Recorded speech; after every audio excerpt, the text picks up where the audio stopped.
Good evening, and welcome again to Public Perspective. I'm your host, Kevin McDermott. And for our regular viewers, you know that education is one of the topics we continually return to. And tonight we're going to take an unusual perspective on that topic. Our guest tonight is Mr. Les Minkus. He's the founder of Kids, Dads, Moms, which focuses on the parental side of the education question. Les, thanks for being on the show with us again. Yeah, thanks for having me, Kevin. Appreciate it. Well, let's start with the basics. People who watch this show may not have seen you on previously, and so let's talk about Kids, Dads, Moms and what it is and why it does what it does. Well, kidsdadsmoms is .com, and what we have is we've developed a process online that is a patented process that assesses a child's skills, cognitively, socially, emotionally, and physically. We use that information to determine their learning styles, learning preferences, strengths, weaknesses, and interests, and that's used to be able to compatibly match the child with the tools they use to enhance their education and development. So it becomes a valuable resource for parents, family members, teachers, clinicians, to be able to use it as an intelligent way to be able to buy the product items and the learning tools that their children can use. So what would be the process? I'm a parent. I've got to, and I take this as for children, what, of ages when? Infant to 14 years of age that are average, gifted, learning disabled, handicapped, exceptional, and challenged. All right, so say I have a 5-year-old and a 7-year-old. What would I do? I would come to you. First of all, how would I discover you? You just look for educational programs, educational products online, on the internet. We're in all of the major search engines, and that should bring you to our site. You'll also find on our site that we have a 4-minute infomercial video at the bottom of our homepage that really explains what our program is all about. It also explains the fact that many parents, what they'll do is they go to the store, they look for a product item on the shelf, they'll find thousands of SKU items, take a product item off the shelf, read the box, look at the information and say, gee, this sounds interesting, I think I'll buy it and bring it home for my child.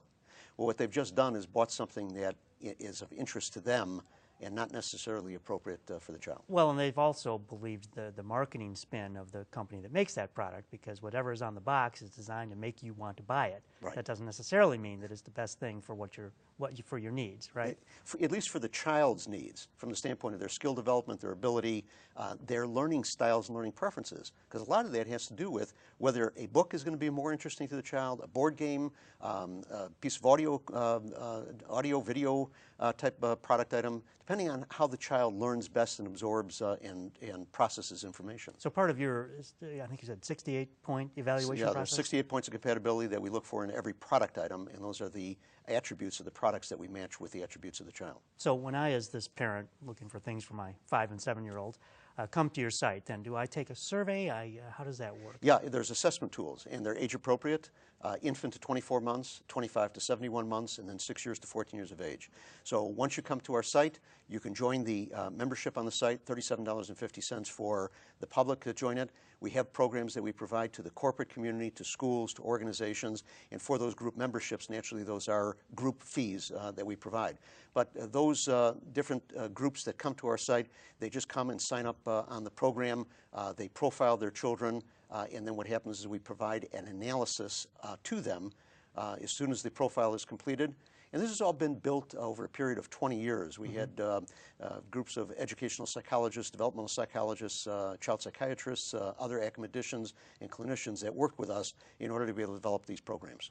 So I take it that this is kind of an ongoing thing, right? That this 68 points gets reviewed from time to time in light of further research, further development? Well, the valuable part of the program is that if a parent is profiling their child at age 5, they can come back in any time, 2 weeks, 3 weeks, 2 months, 3 months from the time that they profile, and they have access to the profile to change the information in the profile based on whatever changes that they're finding in their child's cognitive, social, emotional, and physical developmental skills. So once they do that, then they've got the profile of the child and they figure out what they want. Then that profile will point them to particular kinds of, as you say, like either board games or reading or whatever it is that they're trying to accomplish with the child in that particular case. Right. What we do is we wind up providing them with a list of product items that have been compatibly matched with their child. And it's compatibly matched with the child's skill and ability in their cognitive, social, emotional, and physical area. And that's what Kids, Dads, Moms does, that matching, right? So you determine whether these products are compatible within your 68 points. Right. And our learning consultants, what they do is they shop the international marketplace. We have 178 different supply sources that we bring in product from. And what we're doing is we're bringing the product in, we're testing it, we're evaluating it and coding it. We have our 12 PhDs and MDs that assess and code every one of these products. Those are the attributes that they see online when they're looking at each product, because we indicate that information in every product. So they know what the child is going to experience before they're even buying the product.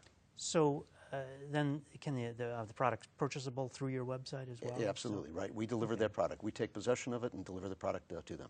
All right, so as a parent, I can do all of this, figure all this out, find the appropriate products that I think really going to help the development of my children, order them from you, and they show up at my front door, right? Exactly. Either that or at your office, depending on what program you're in. Or they can show up at the school, depending on whether the teacher is involved with the program, if the school district has the program. Like I say, we work with corporations that use it as a work-life family benefit program for their employees. We work with schools that use it as part of their curriculum development. We work with organizations that use this program as a member benefit, and we're online directly for the consumer. So we have multi-distribution networks. So what would be the advantage to a company? Why would they be interested in signing up for this program? Well, one of the values that many companies find in our program is that as an employee benefit, it actually becomes a profit center for the company. And the reason that it does is because what it does is it helps the employee have a resource that gives them an intelligent way to be able to have education and skill development experiences for their children. By doing that, the employee is able to stay focused, productive, and present on the job. And there's a lot of dollars that flow through that to the bottom line of a company when their employee can stay focused, present, and productive on the job. You've actually been able to measure that and see where, when you come in, do you see productivity rise in the companies where you do business? We do. We're not only able to measure that, but most HR and benefits directors at companies have come to recognize the value of these family-oriented type of programs. We don't have to prove that resource anymore to them. They recognize that. They just need to know that we have a good quality, valuable resource that their employees find valuable and need and use. And by the way, the companies that use our program, it's not only used by their employees directly who are parents, it's used by their employees that are grandparents, aunts, uncles, brothers and sisters, so it can be used for any of the children in the family. As an example, some of the professional service firms that we work with, and we have some very large household name companies across the country that people would recognize that are in our client list. The professional service firms particularly find accounting firms, law firms, find our services to be a very valuable added profit line to the bottom line. For many of them that are billing their professional staff out between $300 and $600 an hour, our low-cost, high-impact program, if we can save them just 1 hour a year and convert it from personal time to billable time, it's a no-brainer. It becomes a profit center for them. So let's talk about the kids themselves, because they're ultimately the beneficiaries of these programs. Absolutely. Right? So what do the kids get out of this?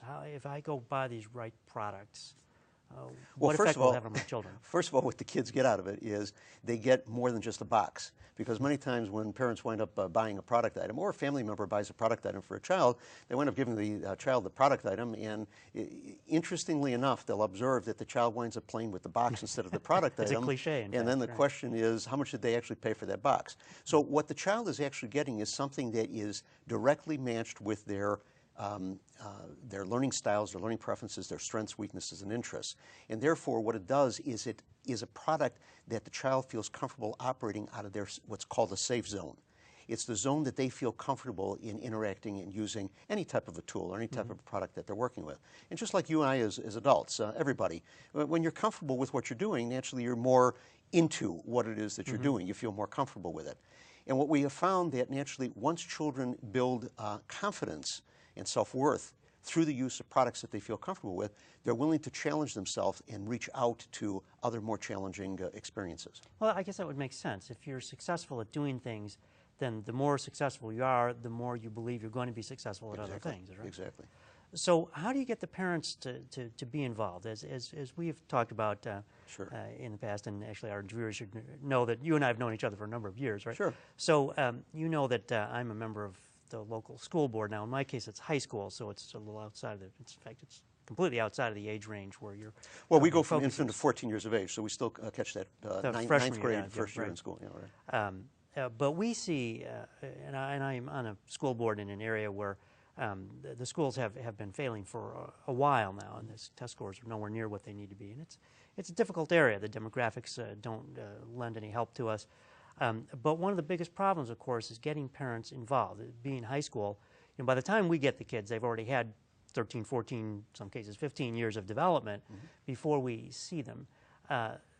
But our challenge is to get the parents more involved. And what you're talking about focuses really very heavily on parental involvement. Oh, absolutely. It does. Yeah. So what are some of the challenges there? How do you get the parents Well, involved? first of all, what we're doing is we have a contractual relationship with the parent. So the parent is coming, and they're coming to our site with an understanding that what they're doing is they're looking for a better resource. And by them enrolling in the program, they are taking on the responsibility of making certain that they're doing something in the best interest of their children. So that contractual relationship, that understanding that the parent is taking on that role and that responsibility on behalf of their children is very important, because now what they're doing is they're invested in what it is that their child is actually experiencing and the benefits that they're getting out of the program. So that's for the concerned parents, those who are really focusing on their kids. But I know in many neighborhoods, and some of the neighborhoods where my school services, the parents are frazzled. They may be working 2 or 3 low-income jobs. Right. They may be single parents dealing with multiple children. So the time and mental and physical energy that they have available to them to focus like this is very limited. They also may not have the role models to see that this is even possible. So is there a way to use the kind of service that Kids, Dads, Moms provides to reach out to that segment? Well, what they're doing is at some time during a week or during a month, they're going to go out and they're going to look for products for their children. Whether they go to a toy store or Toys whether they R go Us to or whatever, right. a library or whatever it is that they're going to wind up going to. And what we're doing is we're giving them a convenient way to be able to save that time and do it online. And by profiling the child, which could take 30 minutes for them to go on and do the profiling of the child. But you only have to do that once. Right? Well, you do it once, but what you're doing is you're coming back and updating it when you see that the child is going through their developmental changes, cognitively, socially, emotionally, and physically. Anytime you're seeing these changes take place, you want to come back into that profile. You want to put that information in, because then what we're doing is we, again, are giving you an analysis of the child with these updated changes that are taking place, and we're also monitoring whether these changes are improvements or something's happening with the child that the parent may not even be recognizing. Well, that's very interesting. How do you do that? Well, how does that monitoring work? Well, what happens is that as they go in and put the information into the assessment tool, the analysis then takes all this information and is analyzing it as it's coming through the assessment tool. So in the end, we're giving them an analysis that's saying, this is what's happening with your child. This is what your child is all about. And from there, we're providing the match product list. So we're saving them time and giving them a direct feedback on the information that they're giving to us about their child. So this is a lot more than just like a shopping service. It's a lot more. This is an ongoing relationship, right? It's a complete program, because after they start buying products from us, we have 2 parts of the back end of our system that help them continue to understand what's going on with their child. And that is a quantitative history report, which gives them an analytical breakdown of what their child is actually experiencing from those products. Those 68 points of compatibility that I told you about, those are learning values, developmental values, educational values, and personal traits. So what it does is it breaks down all of those into different categories and tells them, like in the educational area, it tells them what product items they've purchased that are math, reading, science, social studies, music, art oriented. So it breaks down every one of those categories, and it gives them a quantitative analysis of what it is that the child is experiencing from each of those products. Then we also have what we call a SMART matrix, which identifies what products that they are buying that are cognitive oriented, social oriented, emotional oriented, or physical oriented. And what we're doing is giving them basically a curriculum to work off of, so that what they do is we suggest that they do use a product by product every month that has cognitive development experiences for the child. But we also then every other month try to show them the value of going in the direction of including a social, emotional, or physical development product, so they can alter the products, and therefore the child is getting a curriculum that's giving them those developmental skills in all 4 areas of skill development. So a couple of questions come to mind. One, have you been able to measure in any way, particularly if you could have control groups, and I'm not sure you can because people who don't come to you are people you don't know about, right? Exactly. But are there ways that you could measure the actual effect, like children's test scores or attendance at school, or other ways that we could measure comprehension or learning Have you been able to measure those kinds of We improvements? have a tool that we do provide for the parent, but because we don't interact and work directly with the child, and we don't have any control over a product being bought and put in the corner of the child's room, for which they're not going to get it through osmosis. So we don't have the opportunity to be able to interact with the child. That becomes the responsibility, the contractual responsibility of the parent. And that's part if of they're that going to buy contract, these, right? exactly. If they're going to buy these products and they're going to use them so the child gets the maximum value benefit out of the use of the product, we can pretty much guarantee them that the child is going to get these educational and developmental experiences that they need in order to be able to develop in these 4 areas. So you also mentioned it develops a kind of curriculum of its own. Exactly. So how does, or how would a parent, for example, link that to the curriculum that's being taught at school to make sure that they're either compatible or complementary? Good question. Well, many of our product items are research-based or evidence-based products. They do tie into the curriculum of the school and they tie into the standards. And those standards many times are difficult because every state has different standards. Its own, but right. Just recently now what happened is that national standards are starting to be developed. Arnie Duncan had just talked about that, the Secretary of Education, about the fact that more and more states are signing on to the national standards so that what we have is children that move around, especially in the military. I mean, there's a lot of children that move around in the country. And what happens is that they move from school system to school system. It's devastating for them because they could be in the same grade and yet working on completely different subject matter, the level, the difficulty of the items that they're working on in that particular educational area are completely different from school to school and from district to district and state to state. Right. So if they can nationalize these standards, naturally it would be much better for children that do wind up moving around during their young education years. So again, if I were a parent and had a 7-year-old and wanted to match the curriculum that 7-year-old has at school to what I'm seeing in the range of products here at Kids Dad's Mom, does this assessment tool help to line up that curriculum? And how do I do that? No, we're not doing that. We're not doing that because we're not substituting for the child's education, school education. Our program is not designed to be able to substitute for it. It is designed for a homeschooler. It's designed for supplemental exposure and experiences for Either a child. or, you don't have to be a homeschooler. This is Right. Right. It could be just an average parent that is looking to be able to help their child, whether the child is average, gifted, learning disabled, handicapped, exceptional, or challenged. It's the opportunity to be able to buy good quality product items that are compatibly matched with their child's skills and ability, learning styles, and learning preferences.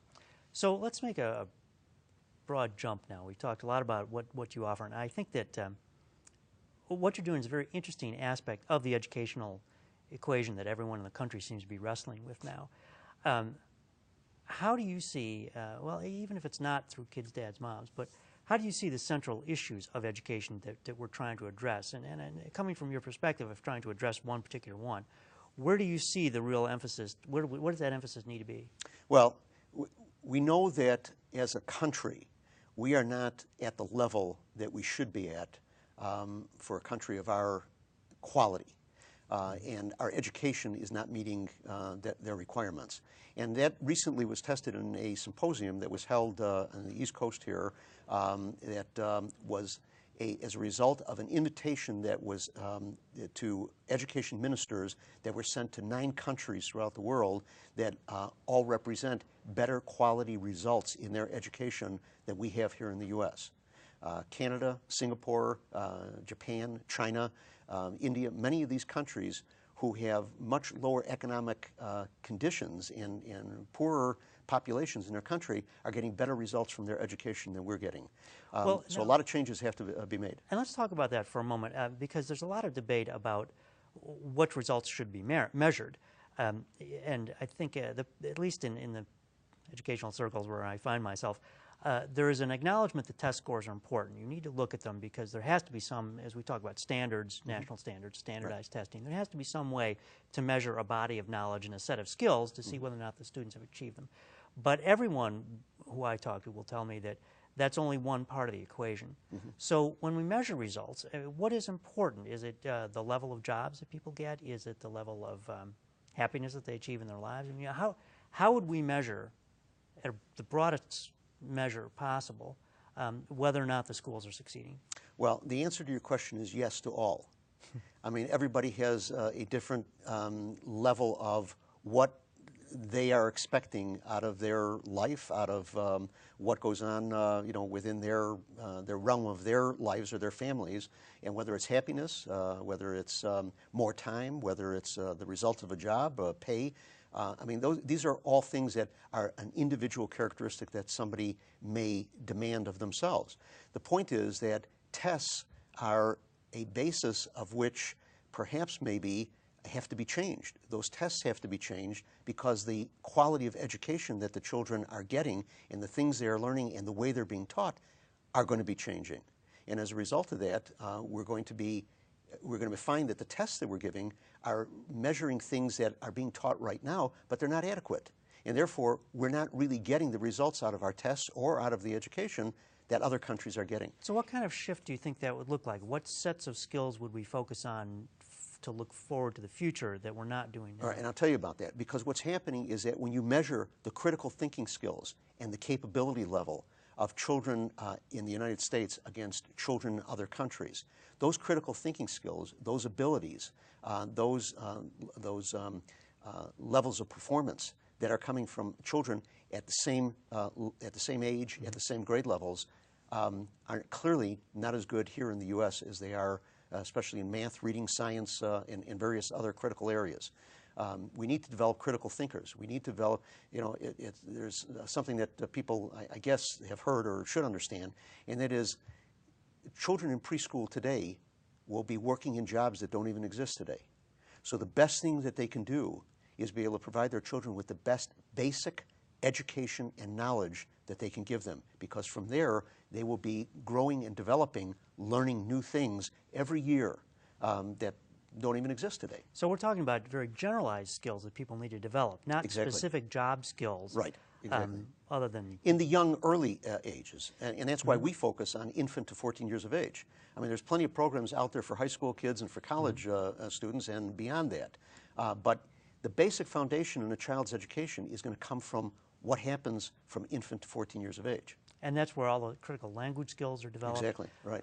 As you said, the synapses are still forming at that age, so Exactly. you can develop the pathways that will always be there for the rest of their lives. Right. So you had also mentioned before the show something I thought was very interesting, and that is this concept out of an organization that's in Phoenix about school in a box, and how these skills we're talking about now can be packaged up and delivered to any place.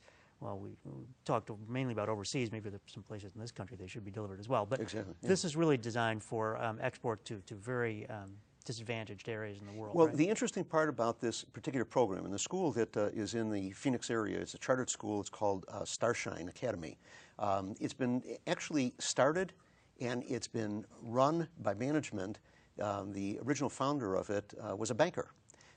She spent 20 years in the banking industry working with schools and municipalities, and recognized the unfortunate circumstances that were occurring in our education system and what was happening with the education of children in the country. She decided she was going to put her money where her mouth was and decided to get into it. Started a school. They have one of the best results as far as children leaving K through 12 and going on to college. Fewer dropouts in their school system, better teachers. All of these are the things that they have built into what they call School in a Box. It's a program that they are now going into as a for-profit company. They're going to be franchising. They have received accreditation from the United Nations as being one of the few educational sources in the U.S. that are capable of being able to educate teachers around the world and be able to develop schools and school systems throughout the world that are meaningful and successful. So how would you read a lot about Pakistan and Afghanistan in the news nowadays. Sure. And one of the things that comes out is that there is a wealthy elite in both those countries, but the majority of the population is very poor, live a very rural and right, exactly. a very underprivileged lifestyle. The average income in many parts of Pakistan and Afghanistan, $1 a day, maybe $2 a day. So are these the areas that are the targets of this School in a Box? Well, all areas are. You got to start someplace. So naturally, the franchise concept will start in areas where it can generate its best results, and from there, they can make certain then that the teacher training programs that they continue to develop, that the student result that they continue to get, and that the parent involvement in the programs continues to be one that will add value to the entire process. So they could start here in the Exactly. neighborhoods in this Right. country. Just Exactly. start it They here will and start run in it this country. locally. But coincidentally, at the same time, they already have people in place that are reaching out to other areas. They've already trained teachers in Africa. They've trained teachers in India. They've trained teachers in the United Kingdom. And they've been invited to do that by governments of these countries because they recognize the value of their programs. So, School in a Box is a great concept. In actual application, it trains teachers, but there's a lot more than just training teachers to running a school. So this is really a way to figure out where's the building, how do you hire people, how do you manage. Exactly, and that's been all part of their process because they have built several different schools and have already gone through the process of knowing what the best type of setup. Soup to nuts. Here's how you start a school. Here's how you get it running. Here's how you make it successful. Exactly right. Now, we also have, besides naturally Starshine, which is a school that we're working with out of Phoenix, we have several other programs that we are putting together, of which one of them is the Allegiant Group, which is an umbrella organization. As I had mentioned to you, what we do is, because of many of our corporate customers who, their HR benefits people and management people, have recognized the fact that we do add value to the bottom line of the company because of the programs that we bring in. Many of them asked us if we can bring in other family-oriented type programs. So we've put together under this umbrella group, Allegiant Group, we've put together programs that include family health and wellness. We've put together senior aging and adult programs for those that maybe are those employees that may be in sandwich generation, where they have both children they have to care for and they have aging or senior adults that they have to care for. They need those kinds of resources available to them. We have a nanny and academic tutoring program that we can bring in. We also have what we call a program called Protected Tomorrows, which is actually a financial resource program that helps children that are profoundly disabled and handicapped, provides grant money, funding money from governments, both state governments as well as federal governments, as well as resources for where these children will live when their primary caregivers are no longer around. So I think the most interesting thing about this is that all this sounds like a wonderful philanthropic endeavor, but you do this as a for-profit operation, don't you? Yes, we do, absolutely. And I think that what's interesting about that is that we sometimes hear you can make good by doing good, but here's a case where it seems that you're actually, in fact, doing that, right? You run a profitable company. It's been around for 20 years. We do, but our goal is to do as much as we can to educate the 60 million children between the age of infant and 14 in the United States, to be able to provide them with resources and programs that will help make them feel comfortable in the development and the experiences they're getting in cognitive, social, emotional, and physical development. That's our primary goal. Without that, profit-oriented doesn't mean anything, because you won't have the profit there unless you're providing something that's of value and meaning to your customers. Well, I think what it points out is that there can be a partnership between the nonprofit public schools and the for-profit world who have the same ends. Absolutely. And so that can work as that kind of partnership. Right. So, Les, I want to thank you so much for being on the show. Once again, we're out of time. It goes by so quickly. Good. So I trust you'll come back and visit us again in the future. And I certainly will. Yep. Wish you the best of luck. Okay, thanks very much. And thank you for joining us once again for Public Perspective. I'm your host, Kevin McDermott. You can see us every Saturday night at 8 on Comcast Channel 19. You can also find us on the web at publicperspective.tv.